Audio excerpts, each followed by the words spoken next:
Hannah Mitchell froze as the searing heat of the iron pressed into her palm, white-hot pain exploding through her veins and making her vision blur. She could smell the burnt flesh before she even saw it, the acrid scent curling her stomach as tears streamed down her face. Her mother Margaret stood towering over her with a twisted sense of satisfaction. Eyes, cold, voice sharp.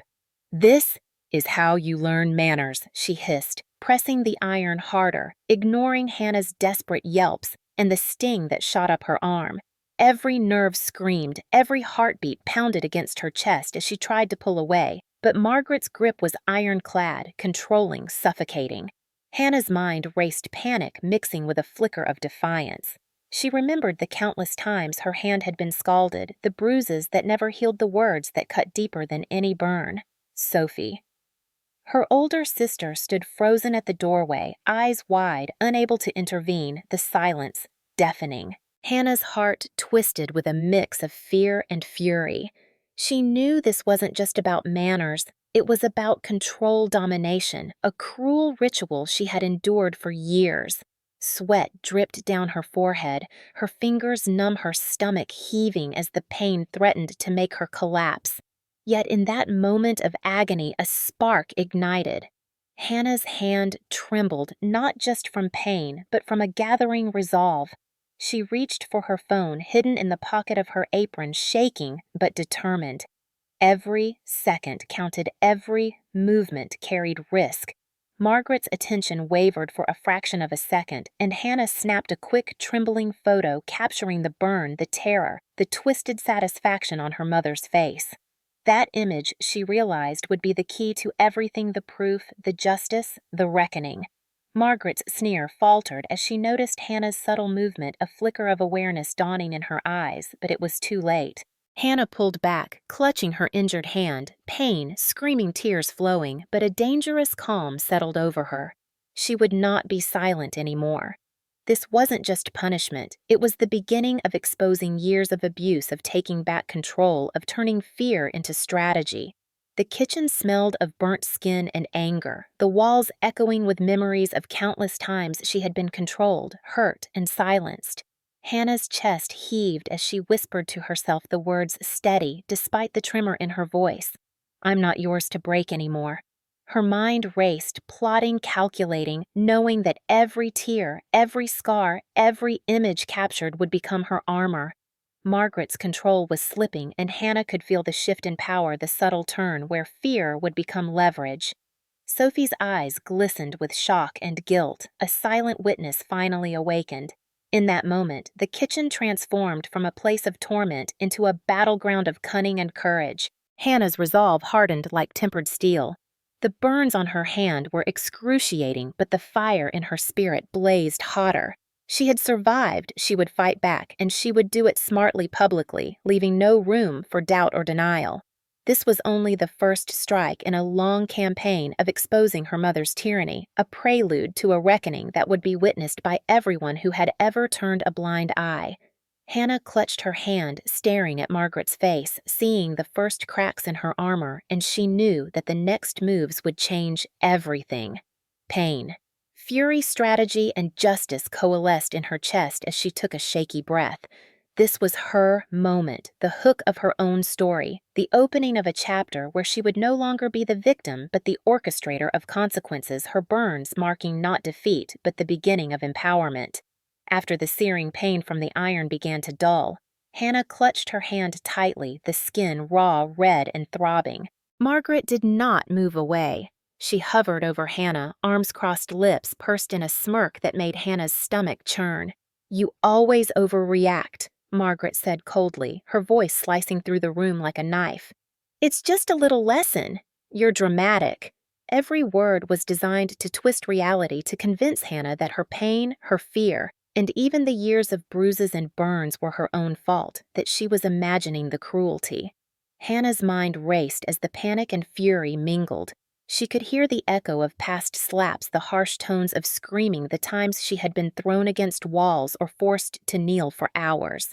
Margaret's favorite trick had always been erasure, making Hannah doubt her own memory. No one else would understand. Margaret continued, a venomous smile curling at the edges of her lips. "You're too sensitive, and if you told anyone, they'd laugh at you." Hannah's throat tightened. The years of conditioning, the endless gaslighting had tried to convince her she was worthless, that no one would ever believe her, that even the pain itself was her fault. She could feel tears threatening to fall hot and bitter, but she swallowed them, her jaw clenched. The fire from the iron still pulsed in her hand, a reminder of Margaret's control, but also a reminder that she could survive it, that she could turn this suffering into strategy. Hannah remembered the countless incidents of manipulation, being blamed for everything, being punished for the smallest mistakes, and being told she was ungrateful, incapable, or too fragile. Every cruel word Margaret had spoken was now fuel for a plan, a mental ledger of offenses that could no longer remain hidden. Sophie, still standing at the doorway, shifted uneasily. She had witnessed some of the abuse before, but had always stayed silent, paralyzed by fear and loyalty to their mother. Now her presence felt heavy, loaded with unspoken truths. Hannah glanced at her sister, trying to gauge whether she would finally intervene or remain a passive witness. Margaret noticed the silent exchange, and her eyes narrowed. "What are you two whispering about?"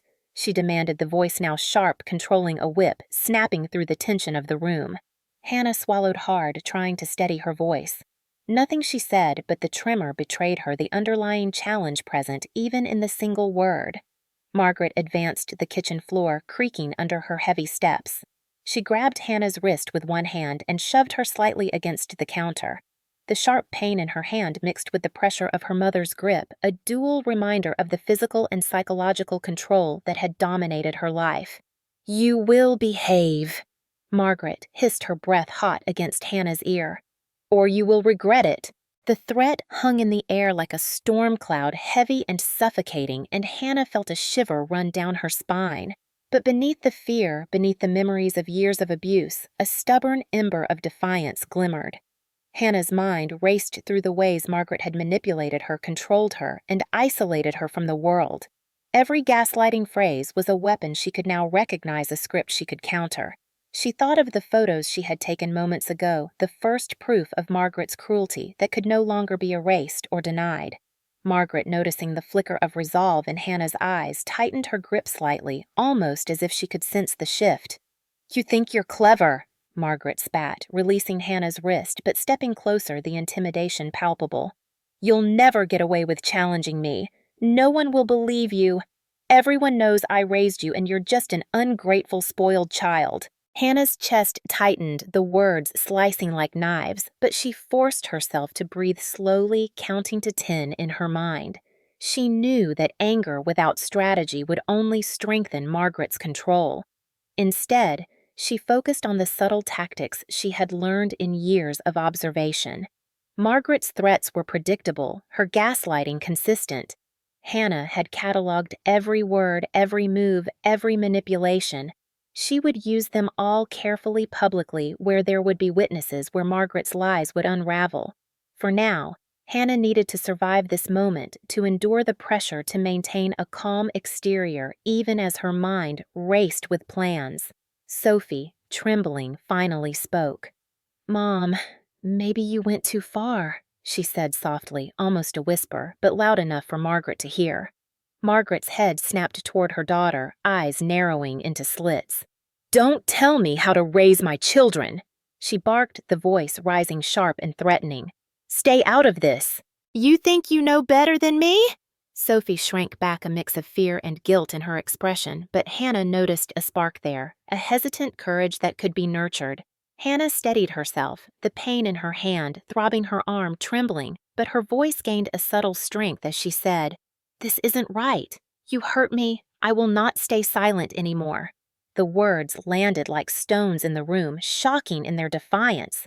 Margaret's lips curled into a sneer, but the confidence in Hannah's tone created a fissure in the aura of absolute control she had wielded for years. The air in the kitchen seemed to shift heavy with tension, with the knowledge that the balance of power was subtly, irreversibly changing. Margaret opened her mouth to speak, to strike back with the usual words, the usual tactics of intimidation and erasure, but Hannah had already begun taking control. She retrieved her phone again, steadying her hand despite the throbbing burns, and began documenting the scene, capturing the expressions, the threats, the manipulation in real time. Margaret's eyes widened slightly as she realized Hannah was not just enduring, but actively collecting evidence, converting fear into leverage, turning abuse into proof that could no longer be denied. Sophie's presence became more solid, a quiet witness finally finding her voice, a hesitant ally in the room where control had always been unilateral. Margaret, sensing the subtle but undeniable shift, snapped her voice, rising accusations and threats tumbling out in a mix of panic and rage. Hannah remained composed, breathing deliberately, documenting every word, every gesture, every shadow of manipulation. This moment, brutal and charged with the echoes of years of abuse, marked the transition from silent suffering to intelligent resistance. Hannah's resolve hardened. She understood that survival required strategy, courage, and careful planning, and that the gaslighting that had worked for years would no longer hold power over her. The burns on her hand throbbed, a visceral reminder of pain and oppression, but they also became symbols of awakening, of the first step toward reclaiming autonomy and orchestrating consequences that Margaret could no longer deny. The kitchen, once a theater of torment, now felt like the starting point of Hannah's campaign of exposure, the first battleground where years of suffering would be converted into undeniable proof leading toward public accountability and justice. Hannah retreated to her small bedroom, closing the door softly but firmly, the lock clicking in place behind her like a tiny barricade against Margaret's relentless control. She sank onto the edge of her bed, hand still throbbing from the burn, and let herself finally breathe. The raw pain reminded her of every harsh lesson, every manipulation, every strike she had endured for years at Margaret's hands. But now, the pain also became a symbol, a spark that ignited something far more powerful than fear clarity. She opened her laptop and began to methodically gather evidence, her fingers trembling, not from weakness, but from anticipation, from the knowledge that after years of silent suffering, she could finally prove the abuse that had been dismissed hidden or minimized. She started by sorting photos she had taken over the past weeks, subtle images of bruises, of burns, of harsh words written on sticky notes Margaret had left in the kitchen as passive-aggressive warnings. Each image was a piece of the puzzle, a visual ledger of manipulation and cruelty that had always been denied by Margaret's smooth smiles and persuasive denials. Hannah's mind raced as she cataloged each item, timestamps, descriptions, context. Every detail mattered. If she was going to confront Margaret publicly, if she was going to secure justice, she could not leave anything to chance. The burn on her hand pulsed sharply, and she held it gently, pressing a clean cloth to it as she considered the next steps. She would need allies, witnesses, someone who could corroborate her story when Margaret inevitably denied everything. That meant Sophie, her sister, and maybe even Aunt Claire, who had always expressed subtle suspicion but had been too intimidated to intervene. Hannah's plan formed in layers like a carefully constructed chessboard. First, document everything meticulously. Second, create moments where Margaret's manipulation could be observed openly in real time. Third, build a network of witnesses, subtle yet reliable, ready to validate the truth. Her mind returned briefly to the memory of Margaret shoving her against the counter, the harsh whisper that had chilled her spine. "You will behave or you will regret it." That threat now seemed less like a weapon and more like a roadmap, a clear indication of how Margaret operated, predictable and therefore exploitable. Hannah began composing a detailed journal, each entry chronicling events, emotions, and instances of abuse. She wrote not only about the burn, but also about years of verbal assaults, controlling behavior, isolation tactics, and threats. She included dialogue, precise wording that could be remembered verbatim by any witness. Margaret's gaslighting phrases were highlighted in bold, as if labeling them for future presentation in court or at a family intervention. Hannah also considered the timing of her actions. Margaret thrived on surprise and intimidation, but she was predictable in her routine. Mornings were for her harsh reprimands, evenings for subtle psychologically manipulative conversations meant to erode confidence and create self-doubt. Hannah mapped these patterns meticulously, noting when Margaret was most likely to strike or when her control weakened. This tactical awareness gave her a sense of power she had never felt before. She created a secret folder on her laptop labeled innocuously as Project Sunrise, a mental metaphor for the new beginning she was orchestrating. Within it, she stored every photo, every video clip, every journal entry, and even screenshots of texts where Margaret's veiled threats or controlling words could no longer be denied. She realized that turning her suffering into evidence required not only documentation, but also a psychological understanding of Margaret's behavior. Hannah spent hours studying the past, analyzing patterns, recalling instances when Margaret had tried to isolate her from friends, from teachers, from anyone who could see through the facade. Each recollection was cataloged, creating a timeline of control and cruelty, a roadmap that could no longer be dismissed as exaggeration or hysteria. At times, Hannah paused, her eyes brimming with tears of frustration and fury, but she refused to give in to despair. Every pang of pain was transformed into resolve. Every memory of abuse became a stepping stone toward liberation. She also drafted subtle strategies for Sophie. Her younger sister was hesitant, often paralyzed by fear, but Hannah knew she could be guided to become a witness, a quiet ally in moments when Margaret would reveal her cruelty publicly. Hannah planned small interventions, subtle questions, careful reminders of what Margaret had said, and gentle encouragement to speak when the situation demanded truth over fear.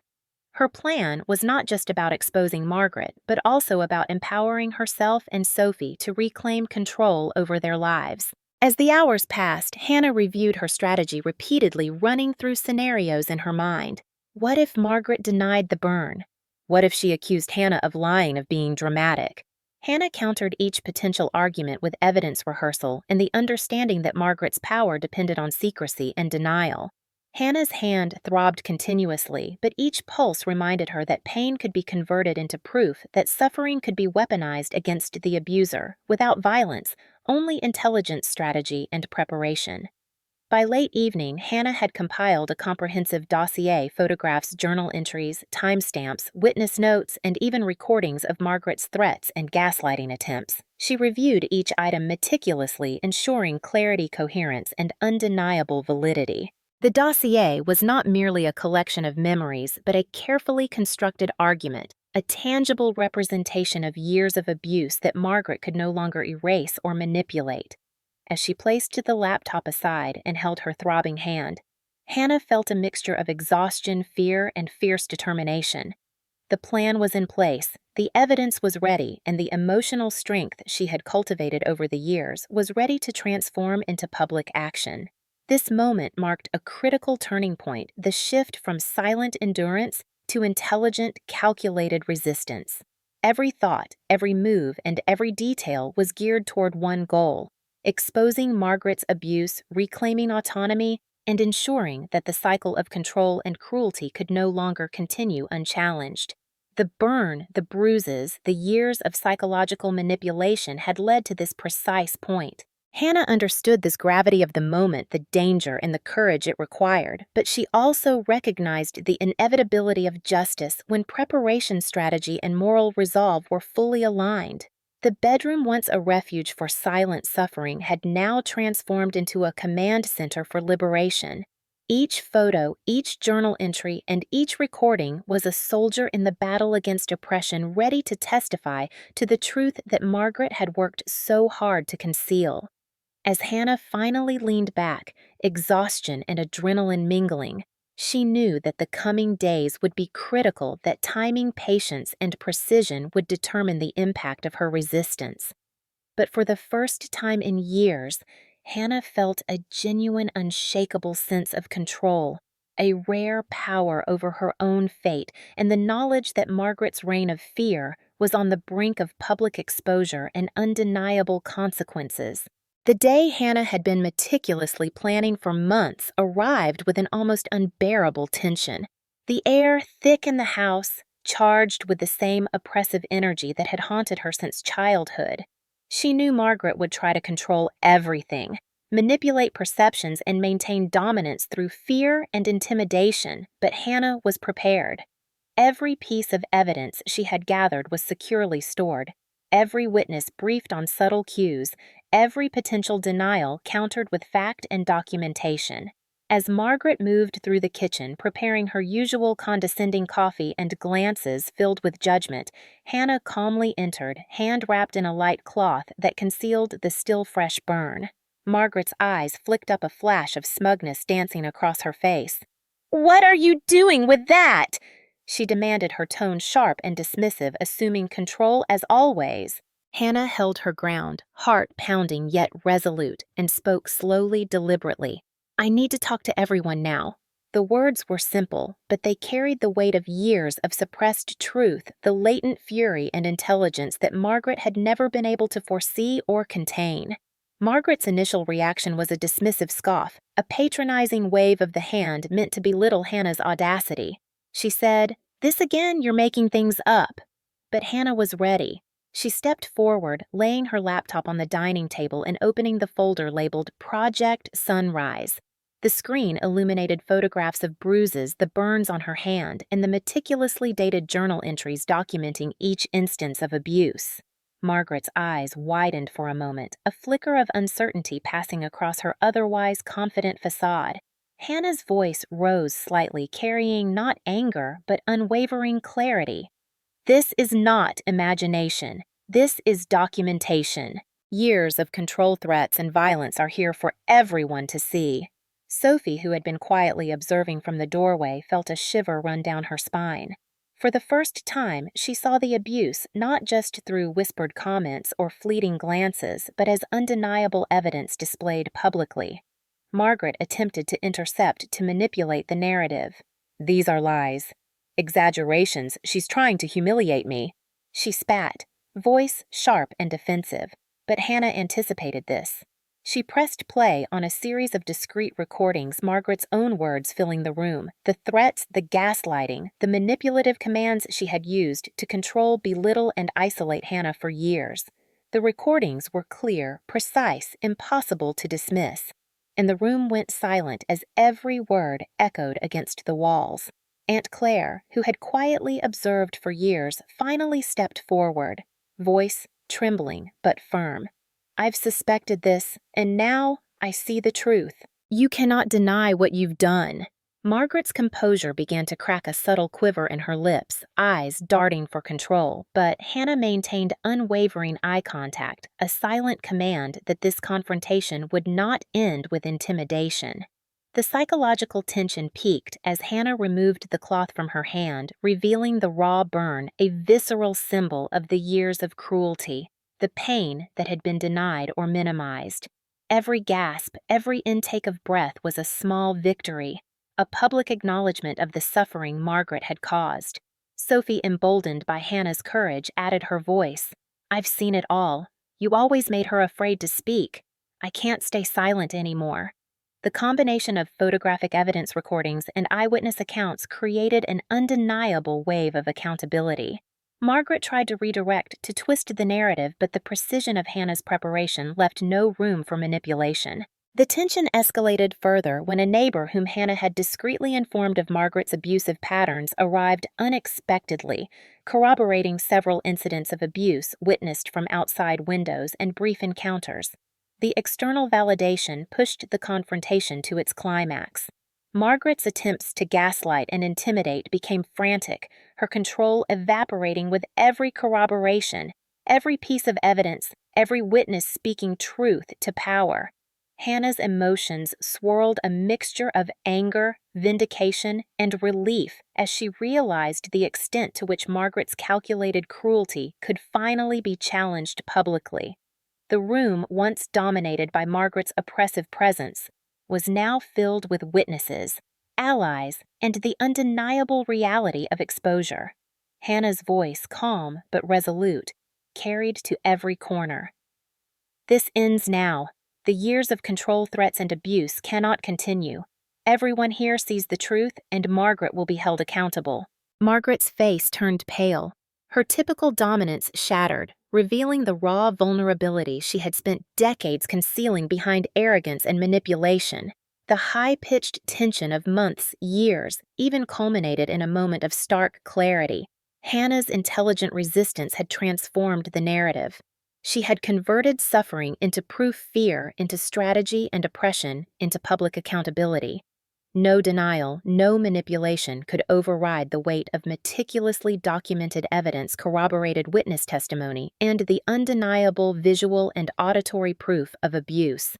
Hannah's hand, still aching from the burn, now felt symbolic power. The physical pain intertwined with strategic foresight, marking a turning point in both her life and the dynamics of her family. Margaret, confronted with unassailable evidence and witnesses whose loyalty Hannah had carefully secured, could no longer manipulate perception. The confrontation, once a tense standoff, became a public unmasking of abuse, a demonstration of courage and strategic intelligence that ensured both immediate recognition and long-term accountability. Each participant in the room, from Sophie to Aunt Claire to the neighbor, recognized the gravity of the moment, the significance of Hannah's careful orchestration. Margaret's attempts to recover control were met with silent, resolute refusal.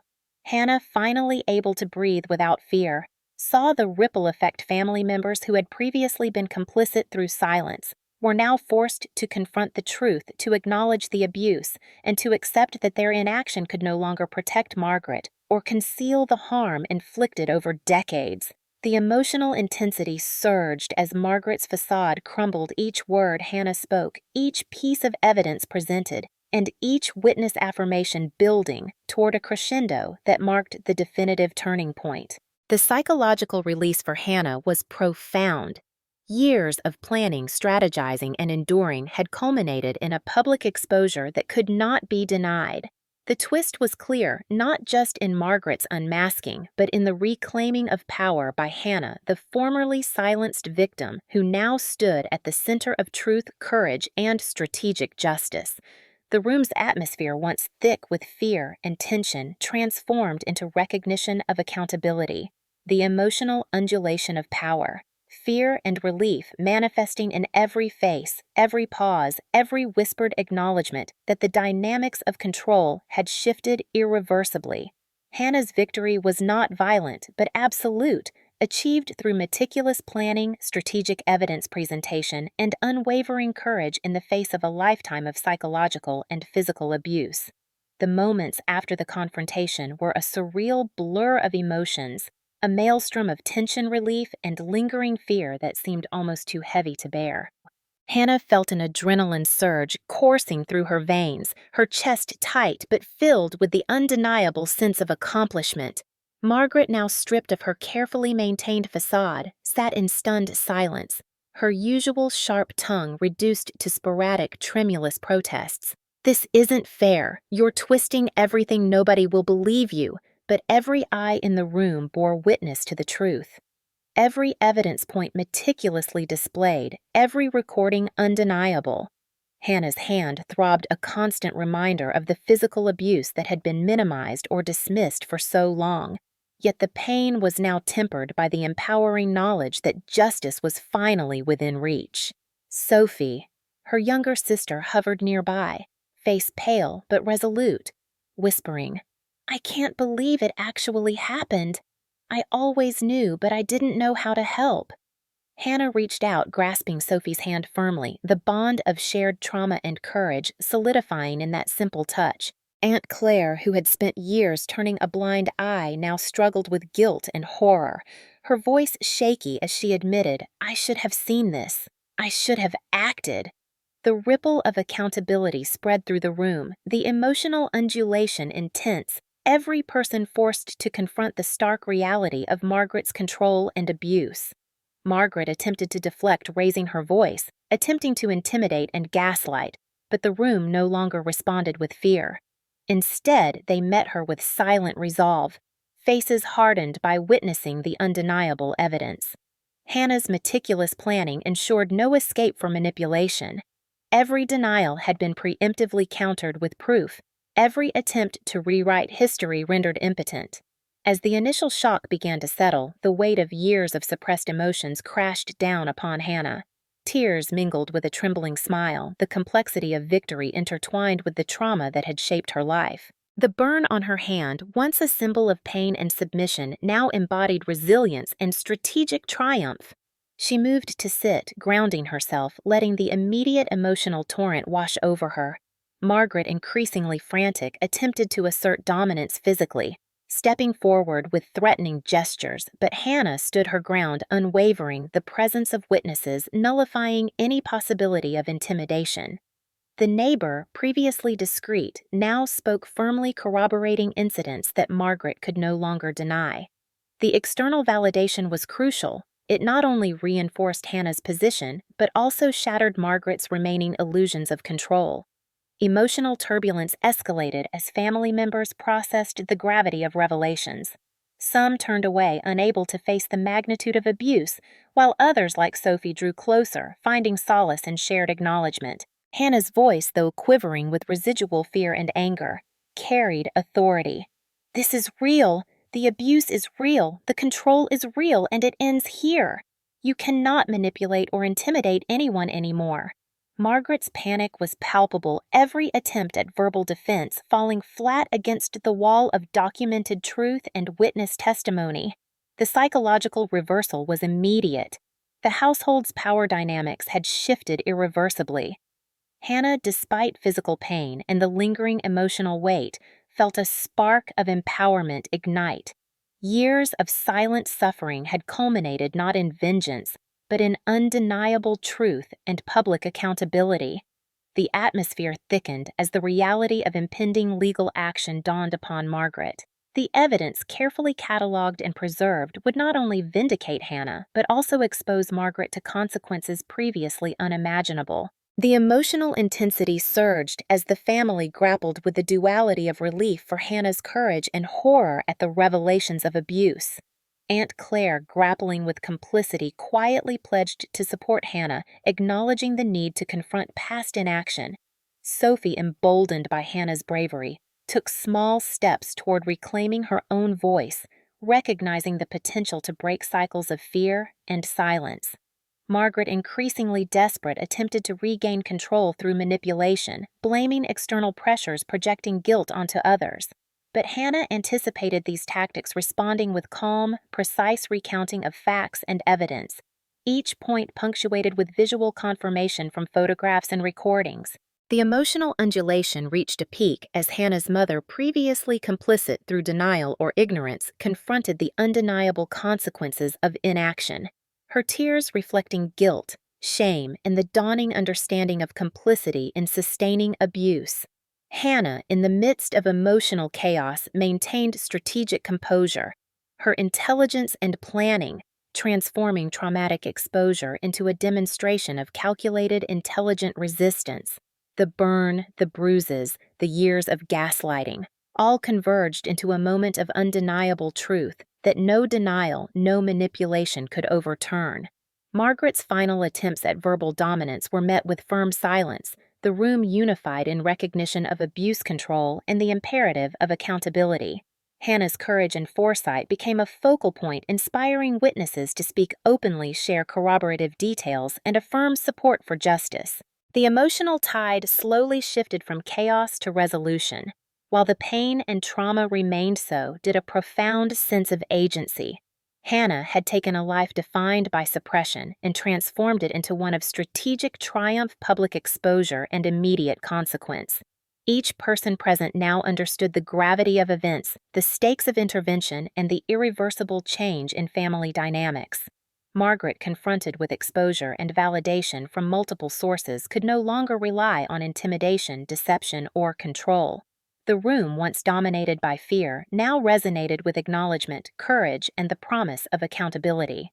Hannah's journey, marked by meticulous planning, emotional resilience, and strategic intelligence, culminated in a moment of public reckoning, ensuring both immediate recognition and long-term consequences. The burn on her hand remained a visible testament to suffering, yet now intertwined with triumph. The psychological release was immense. The calculated confrontation had delivered exposure validation and a foundation for justice. Emotional turmoil persisted, but it was now tempered by the clarity of achieved objectives and the irreversible shift in power dynamics. Hannah, exhausted yet resolute, recognized that while healing would be ongoing, the immediate fallout had affirmed the impact of courage, preparation, and unwavering commitment to truth. The room, once oppressive and filled with fear, now vibrated with accountability, acknowledgement, and the transformative power of strategic resistance. The courtroom smelled of tension and anticipation, a sterile space transformed into a battleground where years of private suffering would be laid bare for all to witness. Hannah entered with steady steps, the burn on her hand now a symbol of resilience rather than pain, and her bruised arm slightly hidden under the sleeve of her tailored blouse. Margaret's smug confidence had evaporated, replaced by an anxious flutter, her eyes darting between the judge, the jury, and the gallery filled with friends, neighbors, and family members who had once turned a blind eye.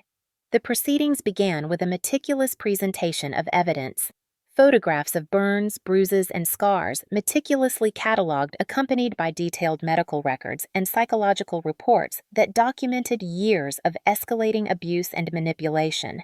Hannah's attorney, calm yet assertive, introduced recordings of phone conversations and in-home incidents where Margaret's verbal threats, intimidation, and attempts to control were captured with chilling clarity. Every piece of evidence reinforced Hannah's narrative, dismantling Margaret's defenses one by one. Margaret attempted to interject, claiming exaggeration and misinterpretation, but each claim was immediately countered by corroborating testimony from neighbors, extended family, and even Sophie, who recounted moments of subtle but undeniable coercion and fear. The jury's expressions shifted from polite attention to rapt engagement, the weight of truth pressing upon each individual. Hannah herself took the stand, her voice trembling initially, but gaining strength with every sentence, recounting the sequence of abuse with precision, including the moment Margaret pressed the hot iron to her hand, the excruciating pain, and the years of subsequent manipulation and control that followed.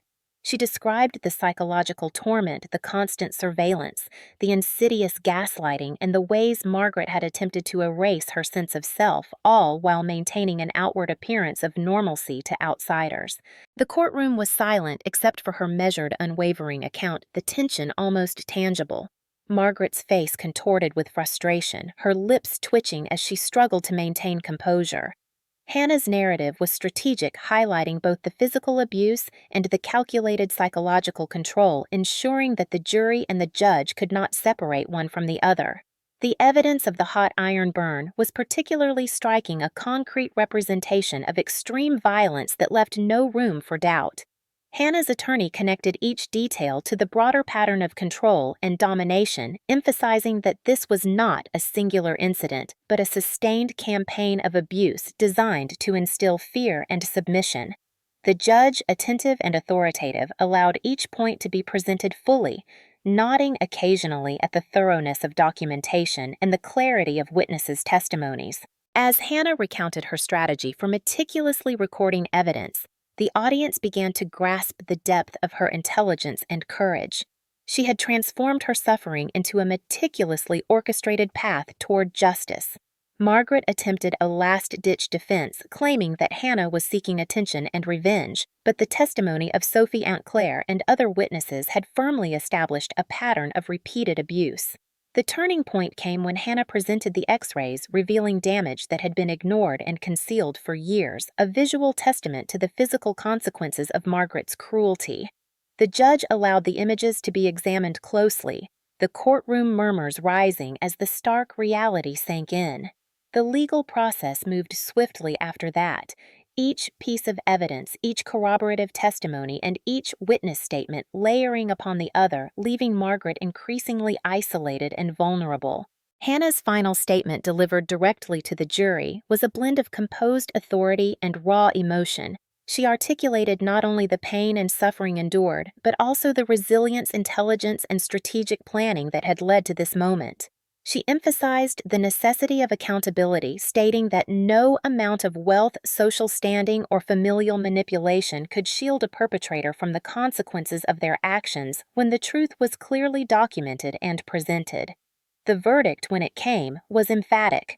Margaret was found guilty on multiple counts of assault and psychological abuse. Her credibility irreparably damaged, her attempts to dominate and control now publicly and legally dismantled. The courtroom reacted with a mixture of relief and astonishment. Friends and family members who had doubted Hannah's claims were forced to confront the undeniable reality, the impact of their previous inaction weighing heavily. Hannah felt an overwhelming sense of vindication, a complex interplay of relief, residual fear, and triumphant satisfaction. justice once a distant hope had manifested in both legal recognition and public acknowledgement of abuse. Margaret's sentence included strict legal repercussions, mandated counseling, and a clear prohibition from contacting Hannah or Sophie, ensuring both immediate and long-term consequences for her actions. Hannah's emotional release was profound. Tears flowed freely as the weight of years of secrecy, fear, and manipulation finally lifted. The court proceedings had not only delivered justice, but also demonstrated the power of intelligence preparation and strategic resistance in confronting and overcoming domestic abuse. In the aftermath, family dynamics shifted irrevocably. Those who had once been silent found themselves compelled to reassess relationships' accountability and the ethical imperative of confronting wrongdoing. Hannah, though physically and emotionally drained, recognized the significance of her triumph. She had reclaimed agency, exposed a pattern of abuse, and forced public and legal acknowledgement of the consequences that had long been denied. The combination of meticulous preparation, courage under pressure, and unwavering commitment to truth had transformed trauma into empowerment, ensuring that Margaret's control was permanently broken. The courtroom, once a site of fear and intimidation, had become a stage for calculated, intelligent resistance, public exposure, and justice served. The burn on Hannah's hand, the scars on her body, and the psychological wounds of years of abuse were now not only evidence of pain, but also symbols of resilience, courage, and strategic victory. As the gavel fell and the legal proceedings concluded, the emotional undulation finally began to settle, replaced by the clarity and relief of achieved justice. Hannah's life, though forever marked by the abuse endured, now moved toward healing empowerment and the assurance that her suffering had not been in vain. The public nature of the trial ensured both immediate recognition and long-term protection, establishing a precedent for accountability and demonstrating that strategic intelligence could transform victimhood into a platform for undeniable victory. After the courtroom verdict, the ripple effects through Hannah's family were immediate and profound. Margaret's reputation, carefully constructed over decades to mask cruelty with charm and authority, crumbled before everyone who had once admired her composure. Extended family members whispered behind closed doors, their eyes shifting uneasily when Hannah entered the room, no longer the timid niece or daughter, but a woman whose courage and intelligence had publicly exposed abuse and imposed consequences. Hannah's father, James, who had long been complicit through silence and avoidance, confronted a profound reckoning.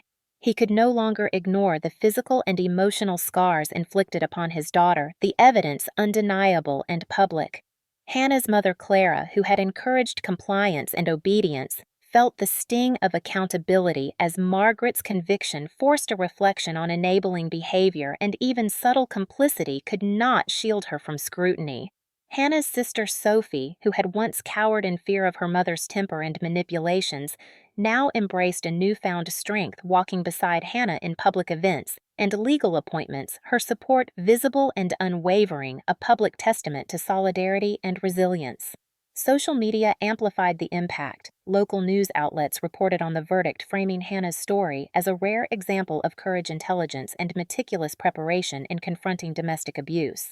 Online commentary ranged from empathetic support to shocked disbelief, but the overwhelming message celebrated accountability and public exposure of cruelty, turning private suffering into a visible platform for justice. Hannah attended a family gathering for the first time since the trial, where relatives who had previously dismissed her accounts now approached with cautious admiration. She remained composed, her demeanor calm but firm, allowing the emotional weight of her triumph to speak louder than words. Margaret, humiliated and isolated, attempted to maintain appearances, but even casual observers noted the tension and fear in her posture, her usual arrogance replaced with a constrained, careful gaze that avoided direct confrontation. Hannah's friends and colleagues, many of whom had previously witnessed subtle hints of Margaret's abusive behavior, expressed both relief and astonishment, recognizing the meticulous courage it took to expose the abuse and navigate the legal system with such precision. The public vindication had an unexpected side effect. It inspired conversations within the community about domestic abuse control and accountability. Hannah became unwillingly at first, but increasingly deliberately, a symbol of intelligent resistance and strategic empowerment.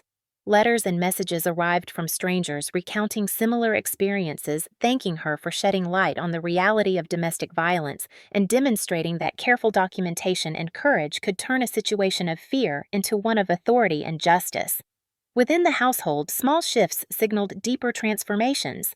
Sophie now asserted boundaries without hesitation, her voice carrying confidence that had been absent for years. Hannah's father, while still grappling with guilt, began participating actively in family therapy, acknowledging the harm caused by inaction and fostering dialogue that had previously been suppressed under fear and control. Hannah herself navigated complex emotions. Satisfaction and relief mingled with lingering trauma, a constant reminder that healing was ongoing, even after public triumph. Her professional life, once overshadowed by the family drama, now benefited from recognition of her courage, with peers respecting her resilience and strategic thinking, further solidifying her identity separate from the abusive dynamics of her past.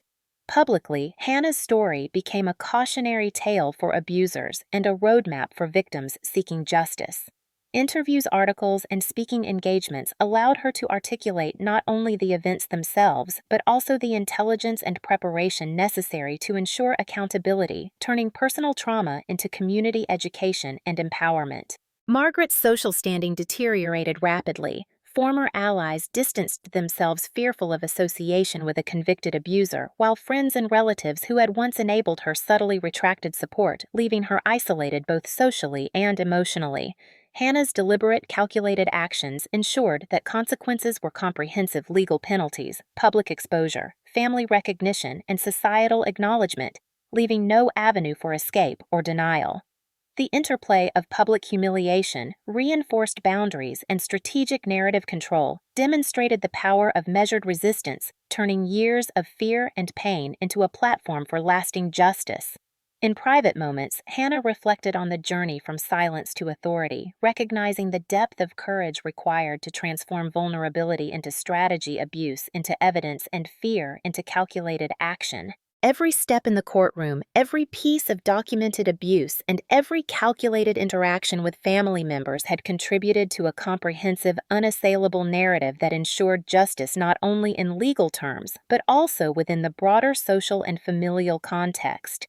The emotional undulation that had defined Hannah's life, shock fear, pain, anger, determination, and eventual triumph culminated here in public acknowledgement of her resilience and the permanent dismantling of Margaret's control.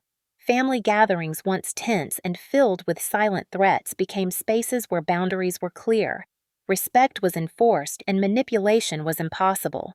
Hannah's victory, while deeply personal, resonated as a broader message. Abuse cannot persist. Unchecked and intelligent, brave action can secure both legal and social consequences for perpetrators, while simultaneously empowering survivors.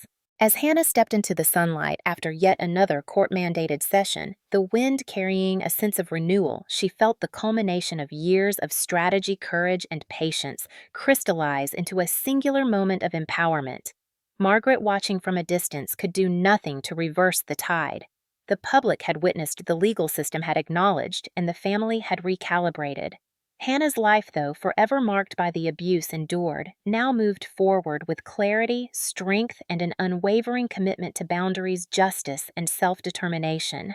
In this final chapter of family confrontation and vindication, Hannah had transformed her suffering into undeniable power, her intelligence and courage turning private horror into public justice and permanent consequence.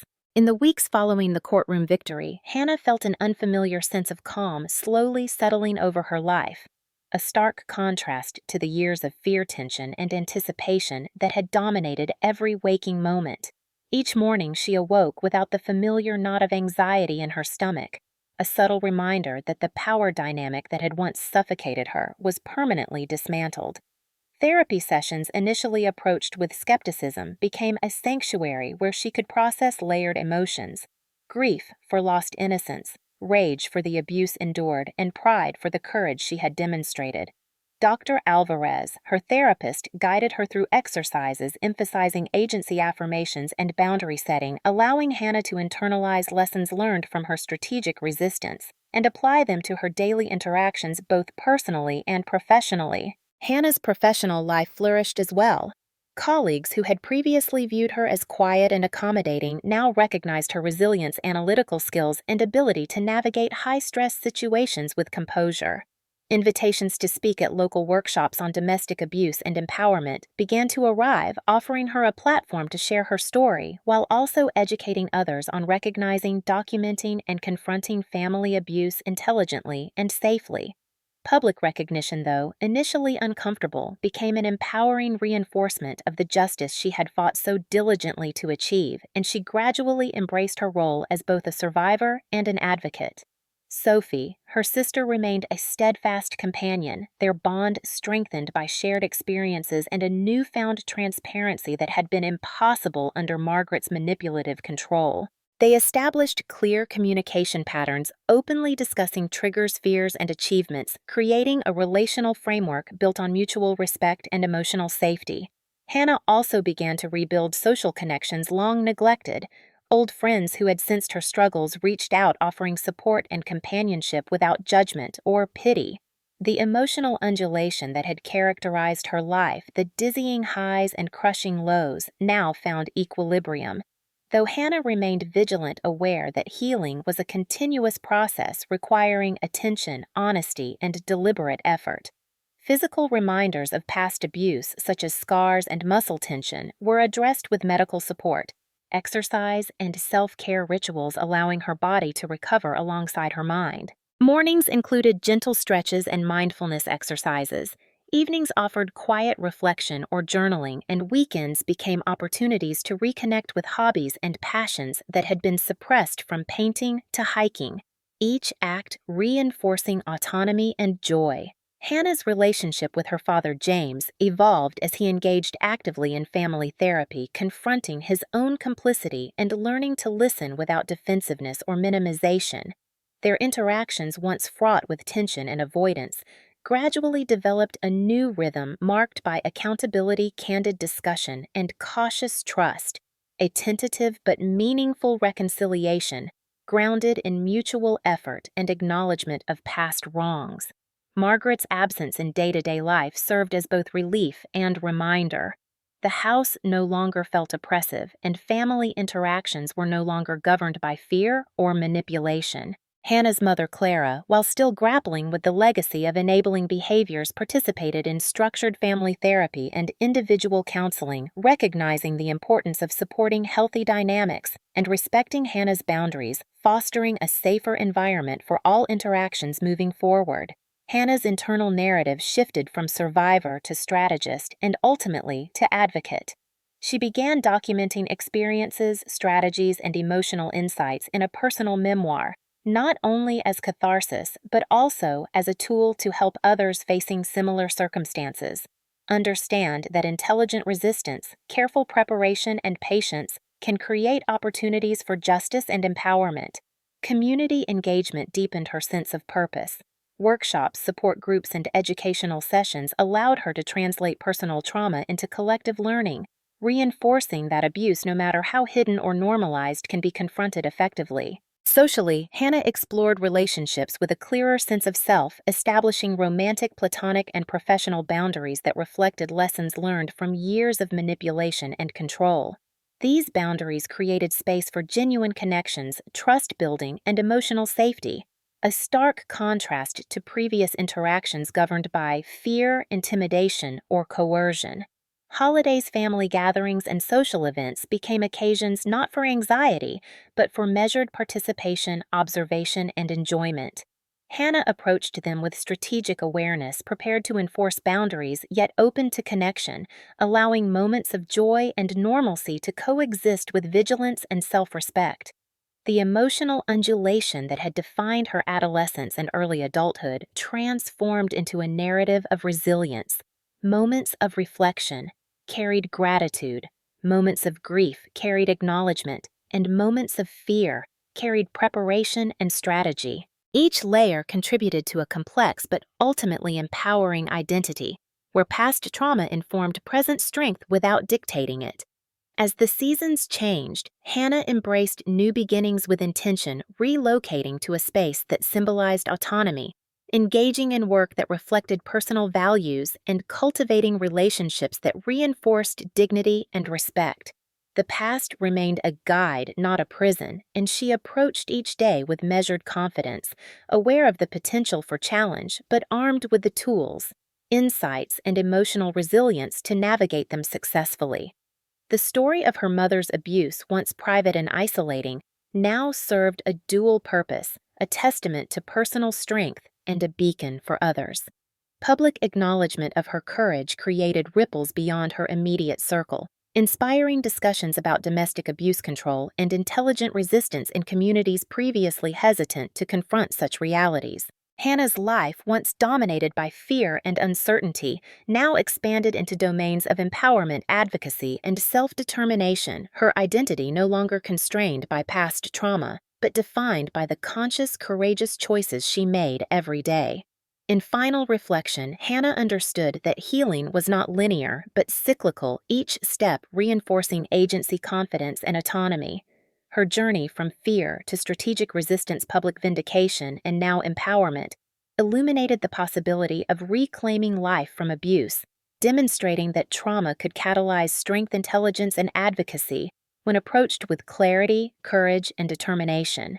Hannah's narrative concluded not with silence or surrender, but with vibrant, ongoing engagement with life, family, and community, an enduring testament to the power of resilience, strategic courage, and the transformative potential of confronting abuse intelligently, publicly, and decisively.